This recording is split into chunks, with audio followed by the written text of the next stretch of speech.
So my invitation to you is really simple. You can get free of suffering, but in order to do it, you got to realize it's all your expectations that make you suffer. I'll give you one quick example. I'm fortunate enough, like Mark, I have my own plane, so I can fly, anywhere in the world, and I traveled this last year to 16 countries, so it's a great privilege to have a bed and go straight to China nonstop. Unbelievable. But most of my life, I took commercial aircraft.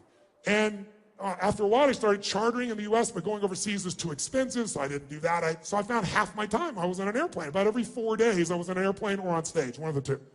Pretty intense life. So, interesting enough, in those days, I go 3 times a year to Australia. I still do, but in those days, commercially. And I get on Qantas Airlines on a flight here in San Francisco or LA in those days. And it's a 14-hour flight. And there was just one problem. 31 companies. In those days, it was like 24 companies or 15 companies. I got all these people I'm responsible for. I'm a committed guy.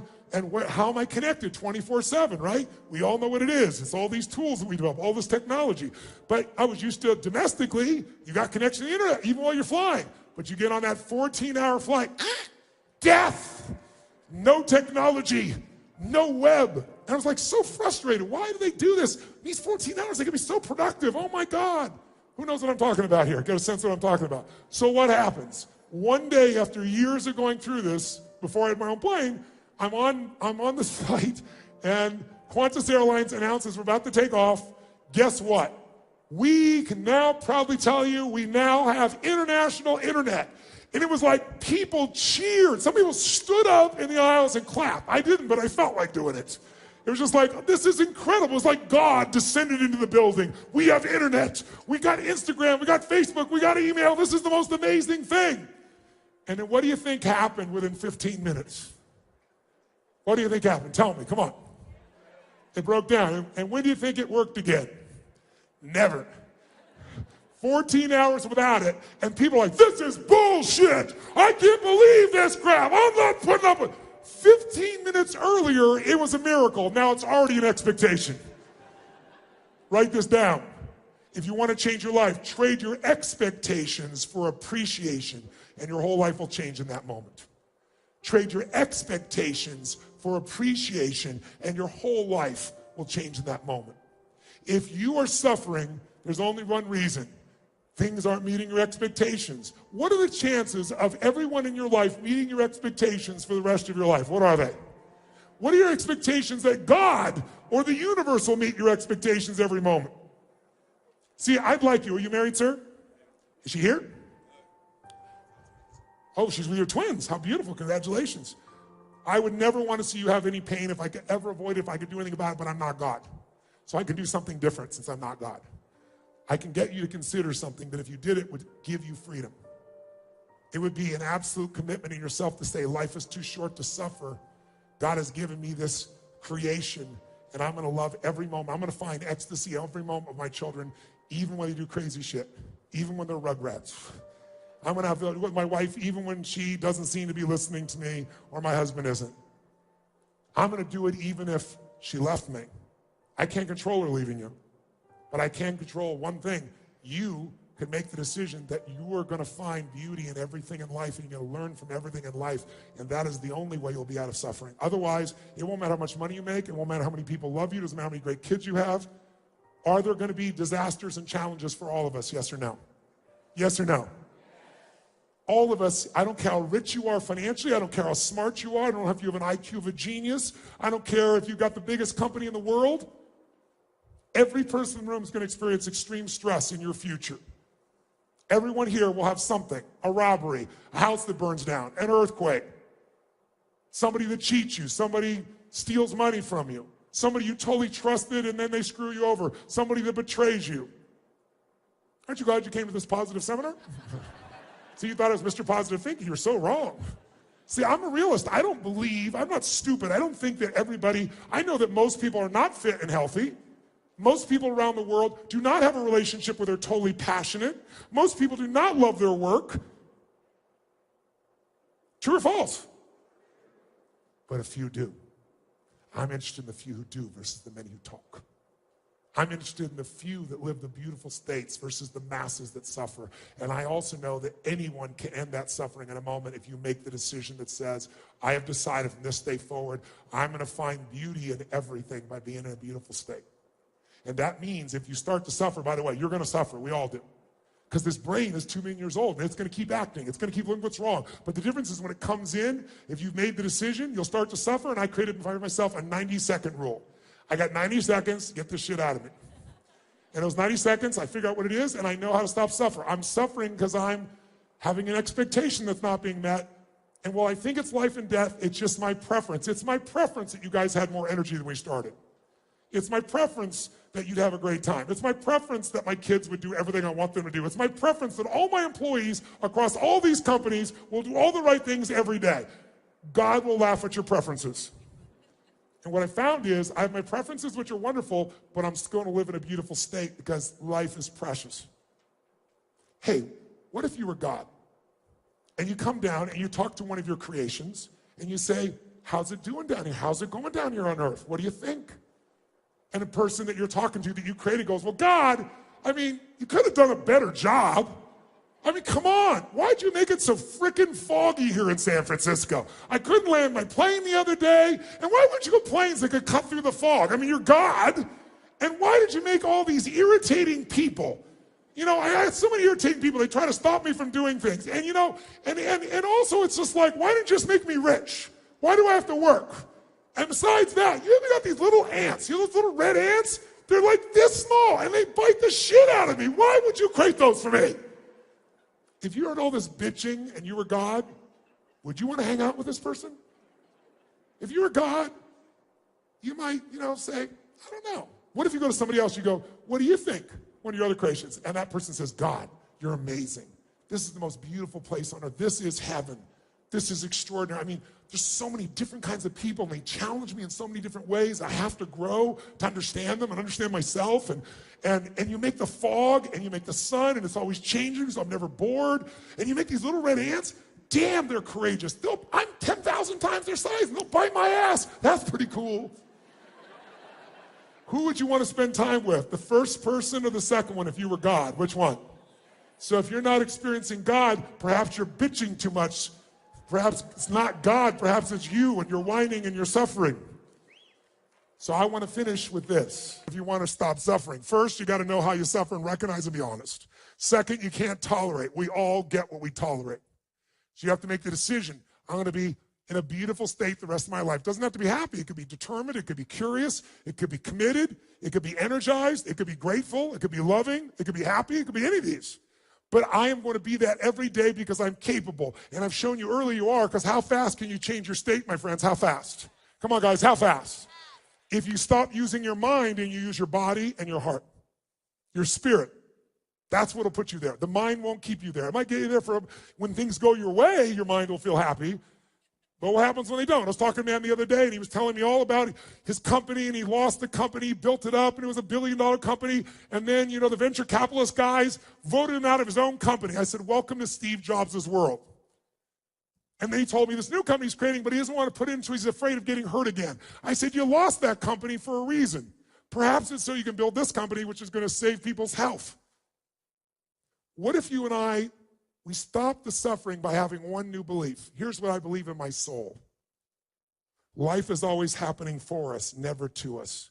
We think it's happening to us because of our minds, but it's all happening for us, even the pain, even the disappointment, even the problems. If my mother had been the mother I'd wanted, I would not be here today. I would not be. If my father had not left, I would not feed 1 billion people, much less 100 million, much less 1,000. Maybe life isn't always about getting your preferences. Maybe life is about you becoming more. And when you do, you feel more alive and you have more to give, and that's the purpose of life. Because when we're giving, we're outside of ourselves. There's no suffering when we're giving. In fact, when you're most happy and excited about something, what's the first thing you want to do? How many of you, the minute something great happens, you want to share it with somebody you love? Raise your hand if that's what you want to do. Say, I. Why? Because when you share it, there's only so much you can feel inside. Even if it's sex or rock and roll, love, drugs, whatever you think is going to make float your boat, money. You can only feel so much. But when you share it, it multiplies. So here's the antidote to suffering. Identify your favorite flavor. Make the decision that says, I will not suffer. I'm going to live in a beautiful state no matter. What if it rains on your parade? What if your best friend screws you over? What if somebody yells at you? What if you get humiliated? What if you go broke? What if you lose your job? Could you still be happy, yes or no? Are there people who have lost arms, legs, been blinded, lost their family, and they're still loving and happy and beautiful, yes or no? And they aren't just Mother Teresa, they're not just Nelson Mandela, they're any human being that decides to live where it's not about themselves. Sisters, I love you so much.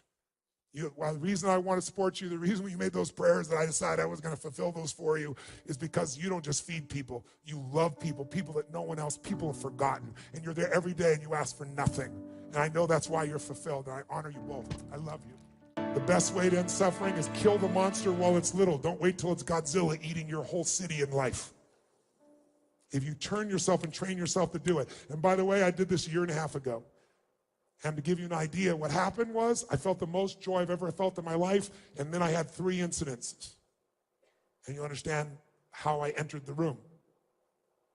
I've been on stage for 39 years, working with 50 million people. I give my all every day. This is easy. This is 3 hours. My average seminar is 50 hours. My stress here is 3 hours, because I don't like to talk. I like to go deep, as you might gather. And I like to condition it where we get up and do things. There's only so much time. And those 50 hours, I go full tilt. And I've been doing that for 39 years, and I clap like a crazy man. I jump much more intensely in here because I'm toning it down for you guys because you think I'm crazy when I first come in, especially where you guys started with your energy. I look like a maniac. But what I found in that time is doing that, hammering like that, it damaged the nerves in my arms, and so all of a sudden I couldn't sleep on my side, which I've done my whole life. No big deal. I'll sleep on my back. It's painful. Who cares? I manage pain. Every great athlete does that. Every good person does that. But then my wife was freaking out saying, honey, you're choking, you're not breathing. And I was exhausted, and I went in and did a sleep study and found I had sleep apnea. But it was extreme. In 17 minutes, I stopped breathing 18 times. That doesn't make for very much rest. That doesn't make for health.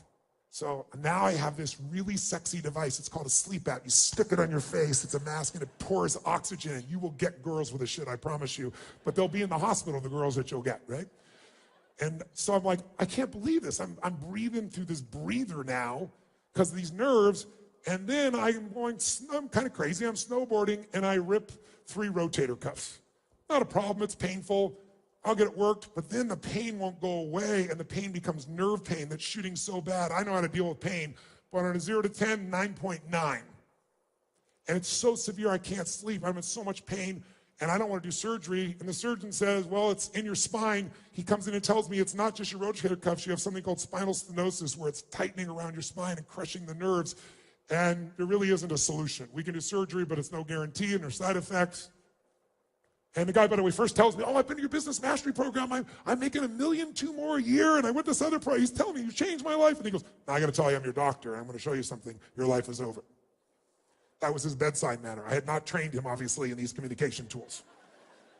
And he told me, I can't snowboard, I can't play racquetball, squash, I can't jump around, I can't do this stuff, but I don't accept that. I was told I had a tumor in my brain when I was 32. It's still there, and I'm fine. I didn't treat it, I'm fine. It gave me massive growth. I was 5'1" in high school. I'm 6'7". I tell people the difference is personal growth. I had growth hormone that exploded me up. I still have the tumor, I didn't grow, so I didn't accept this diagnosis. I didn't say it wasn't there, I just said I won't accept there's nothing to be done. In the world we're in today, you can find answers. And so I pushed, and I know some of the best doctors around the world, and I found a doctor in Australia who said to me, Tony, we can do this. You sent me MRIs of people with similar situations, and the way they solve it is with 100 hours of hyperbaric oxygen, where you go inside a coffin, and they make it so pressured, about 65 feet below the ocean pressure, and they fill you with oxygen, and it releases 800% more stem cells, and it starts to heal. And he says to me, though, before you come all the way to Australia, which is where he is, go do these blood tests so I can see what's happening to your blood, how much inflammation you have, what's going on. And I said, okay, and I went and did it, and when I was there, the guy who was doing the blood said, you want to do a metals test? I said, you mean like mercury? I said, oh, I had my amalgams out 25 years ago. He goes, well, we do lead and we do aluminum. I said, all right, let's do it. And then the doctor calls me 2 weeks later every single day. And I'm busy, so I said, send me the report. He goes, I must speak to you on message. So I call him up, and he said, you should be in the hospital right now. I said, what? He said, you have the highest level of mercury we've ever measured here in the United States. We measure on a 0 to 5 scale. If you're 3 or above, your body's so toxic, you can die. You can have a heart attack, you can have a stroke. You are 123. He said, the highest I've ever measured is 76. I said, that's impossible. How could that be? He said, we can tell by the type of mercury it's fish. And I was like, oh my God, I'm so intense in my life that I've made my diet really simple. It's salad, veggies, and fish. And the 2 fish I always had, and I'm telling you this, is swordfish, which I loved, and tuna. They are 75-year-old living fish, and they eat all the smaller fish, and they have 1,000 times more mercury today, but no one tells you this because the fishing industry would be ended if you knew it. So, and 2 other doctors looked at it, and one of the other doctors said, how long's he been in the hospital? I just got off stage in a 50-hour seminar, 5-0, over 4 days. And I was like, no wonder I'm exhausted, because it destroys your mitochondria, which creates ATP, which creates energy. I'm thinking, I'm just exhausted because I'm working so hard. And then I was also losing my memory. And then I've always sweat, but sweat like I did when I first ran on stage here. Because if I start running, all of a sudden my body has to work so hard, it's pushing to keep going. I would be dead today if I had not torn my rotator cuffs, if I had not hurt my spine, if I'd not been in a position where I'd hurt my arms so bad I can't sleep on my side and had to put a sleep app on.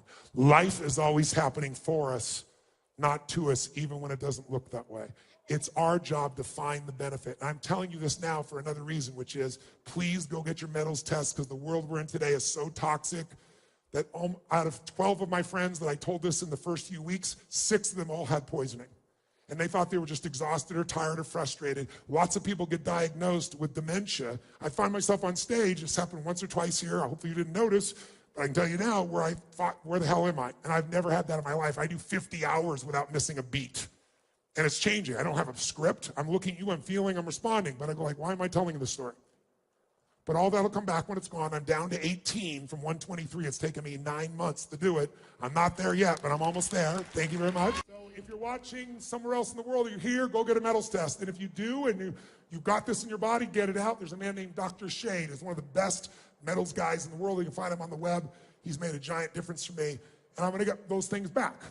But I wouldn't have got them back unless all these horrible things have happened. I just give it to you as a metaphor for what you think is your worst day could be your best day. But it requires some faith. Faith that there's a higher purpose in everything that happens in our lives and making ourselves look for it. So I want to finish by showing you how to end suffering in 2 minutes. There are many ways. I don't have any more time. I'm out of time. You've been so gracious. I hope this has been touching for you. I hope it's made you think. Who here has decided in your gut suffering ends here tonight? I'm curious. Not all of you are going to do it. But who really is going to do this? Say I. Then I want to ask you to do 2 things. I want you to ask you to send me a note, and you can send the note to I'll have my team put it up there. There's an email. They'll throw it up there. I don't know what the name of it is, quite honestly. I would love to hear your commitment and why, and then I'd love to have you copy that to 2 people you respect, 2 people you love, because if you do that, they're going to know why you're going to do this, why you want to live this beautiful state every day, why you'll do it no matter what, even if it doesn't. That ends suffering now at TonyRobbins.com. And I would love to hear your story of what you're going to do. It's why I came by here. I'll be inspired by it, but more importantly, you'll be making a commitment. I'm nobody. But if you commit by telling me and a couple other people that matter, you might also inspire them to consider the possibility. I wish I could go deeper on the subject, but what I want to give you is a tool.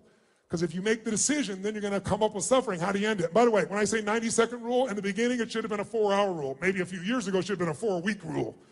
But now, once I've done it over and over again, just like getting in state, it becomes a habit, and now you can do it so easily, and the freedom you'll feel will be amazing. But let's finish by showing you how to do it, and I'll do it with a real experience for you. Stand up. Shake your body out. Before we do anything else, let's crank the energy so we're high level to do this. I want you to face the party and go, I own ya! No, I own you!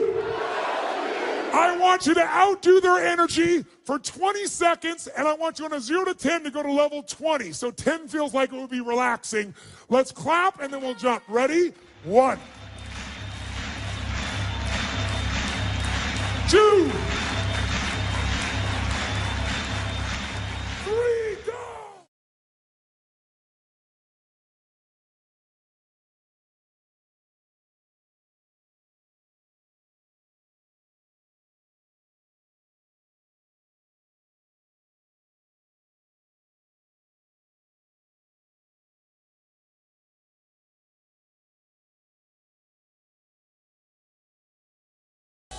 Before we leave, let me make 2 announcements, and after this we'll go. We'll do our end suffering. If you'd like to help someone else end suffering, join me. Spend $10. Let me double it. Or 100, let me double it. Whatever good you do, I'll double. Up to 5 million. Feeding America, go to feedingamerica.com. You can do it. Or, how many found tonight to be profound you'd like to continue this kind of feeling? Say, aye. If you want to get something that'll support you long term, I have a digital product. It's called the Ultimate Edge. Probably saw it years ago. It's been updated. It's $300. If you want to get it, it's $200 if you do it now, but I'll donate 100% of the profits to another organization that I'd love to make a difference with. And it's an organization that frees people that are trafficked. It's specifically young boys and young girls that are in sexual slavery. And the organization is called Underground Railroad. They're extraordinary. I'll give every penny that you invest in yourself, those $200, do it. It'll take about 18 of you to free 1 child. What would it be like? I've freed 200 in the last 2 weeks. I'd love to free another 100 in partnership with you while you change your life. So if you want to do that, you can go to, show them the text where they can go, flip it up there real fast, and take a picture. That would be a good time. Hello. There it is. So if you text Dreamforce, the Ultimate Edge, at 44222, you'll receive it. If you do it within the next 48 hours, I'll donate 100% of it. You'll get to the benefit of changing your life. And the last thing is, if you'd like to come to a real seminar instead of 3 hours, and an environment where everybody is primed for this kind of experience, I'm coming here to San Francisco, coming up here in November, 10th to the 12th. And if you also text or go to my organization there, they'll give you $100 off if you want to go. I'm going to feed 1 million people in San Francisco, by the way, that week here in November. That's going to be my gift out of that event as well. So it's something we can all do together. If you'd like, just reach out and do it. Those are ways you can continue the journey if you want to. I've given you a book. I hope it's helpful for you on the financial side. If you want a second opinion, go to secondopinion.com. That's it. Let me now do the final piece. Shake your body out. Here's what I want you to do. Think of a place where you have suffered. Frustration, overwhelm, anger, sadness, feeling not enough, something. And what if there was a quick way to end it? Here's how that can be done in a matter of moments. First, you only suffer because of what you focus on, and you're focusing on one of 3 things. 3 words you want to remember going forward: loss, less, or never. If you're suffering, it's because your brain believes because you did something to me, or the government did, or the company did, or the other employee did, or I did something, or because you didn't do something, or I didn't do something, I have lost something. Lost love, lost time, lost energy, lost respect, lost significance, lost anything. The illusion of loss makes us suffer. All you've lost was your expectations weren't met. Because there's no guarantee in life. Could we walk across the street and get by a car? Of course we can. That's loss. Everything else is an illusion. It just means your preferences weren't met. The second thing that'll make you suffer is if you think something you did or didn't do, or something someone else did or didn't do, cause you have less of something you value. Less love, less joy, less time, less energy, less acknowledgement. If you feel like you have less, you will suffer. And the third one, and the worst one, is if your brain starts believing that you failed to do something, I failed to do something, or you did something, or I did something, that means I will never have that love, have that joy, have that success, have that acknowledgement, have that freedom. When our brain believes we've lost, or we have less, or we'll never, we suffer. And all those are illusion. The way you get out of it is really simple. You're never going to go from suffering to joy. It's too big a jump. So you go from suffering to appreciating something. How many of you, no matter how bad your life is, there's something you can appreciate? Your health, your children, your life, the country you live. How many got something you can appreciate? Say aye. Is there something you can appreciate in every moment, even in the worst moments you've been in? Yes or no? Yes or no? And if you're so smart, which I know you are, you should be easily find those things. All it is you decide, I'm not going to suffer, so when I feel it, within 90 seconds, I figured out what it is. I don't live there. I find something to appreciate. I find something next to enjoy. Second step, once you appreciate and enjoy, I want to learn from this. What can I learn? What can I grow? If in the middle of that problem you learn from that relationship, then it's not a bad ending of a relationship anymore. If you grow from it, you're going to feel alive. And thirdly, third step, after appreciate, enjoy, learn and grow, throw it up. If you do anything loving, if you give anything, if you're grateful, your suffering will end. Are there people that have been concentration camps that were able to end suffering even though there was physical pain? Yes or no? What I learned through all this pain in my body, was there's pain and there's suffering. You want to know the difference? Pain is that shock feeling of pressure and tension running up my spine. Suffering is, why did this happen to me? Will I ever be able to do this again? Can I ever get back on stage? How long will this last? The story is the suffering. It's easy to deal with pain. It's the suffering that makes it so hard. Raise your hand if you follow what I'm talking about here. Say I. So I'm going to give you one technique right now, and we'll do it really fast so you know it works. Shake your body out. In fact, right now, develop a quick pattern. I want you to make a move that if you made that move, you feel strong instantly. Just try something. Make a strong move of some sort. Make a move. Make your move. Make your move. Make a sound when you just shout the word yes when you make your move. Make your move. Say yes. Say yes. Say yes. Now here's what I want you to do. How many of you have a situation either at home or in your work environment where there's some unfinished business, where there's a situation with a person or a situation that you need to handle, and it's stressful inside when you think about it, so you try not to think about it, you do other stuff. But it's got to be handled, and you've not handled it. How many got an area where there's some suffering like that? Raise your hand nice and high. Let me see. Virtually everybody. Good. Think of that situation that really bugs you, and really think about how it really feels if you really let yourself focus on it. And feel what that suffering will be like. And I want you to pick something that on a scale from 0 to 10, where 10 is total suffer and 0 is no suffering at all, that's in the 8 or above range at least. 7, 8, 9, 10. Don't pick a little one because you won't notice in this quick moment enough for you to feel it. I want you to feel a difference. How many got something that needs to be handled, you've not resolved it, you're either pissed off or you feel hurt or you feel worried or you're concerned and you've not handled it and you put it off and it needs to be handled? Raise your hand if you got, and the pain of it is, if you focus on it, is 7, 8, 9, or 10. Let me see your hands. Awesome. Here's what I want to show you. A group of scientists discovered something about 20 years ago that's amazing. If I measure your brain waves and your heart waves, your EEG and your EKG, you've probably seen them on, on medical pieces. They look very jagged when you're stressed. They don't look anything alike. Your brain waves and your heart waves. But if all you do is put both your hands on your heart, try it now, and you physically feel your heart. See the example I'm giving you? So this is frustration. You can see they look nothing like each other.